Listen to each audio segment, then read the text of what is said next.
नर्मदे हर. आज परिक्रमेचा 10वा दिवस आहे. सकाळचे 7:30 झालेत आणि हा बघा सूर्यनारायण कसा उगवलाय आणि शुलपाणीचं घनदाट जंगल. कप्पर माल क्रॉस झालाय. इकडे व्यवस्थित सोयीसुविधा आहेत आता छान, त्यामुळे काही यायला आपल्याला प्रॉब्लेम नाही येत. बिनधास्त या.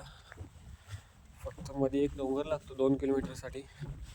7 किलोमीटरसाठी वाट लागते, तर 2 किलोमीटरचा डोंगर चॉईस करायचा असतो. तो जर डोंगर कठीण आहे, ते करताना जरा विचारपूर्वक या आणि रिस्क आहे जरा. शक्यतो 7 किलोमीटरची वाटच निवडा. ते परिक्रमावासी तिकडे दोघं पुढे चाललेत.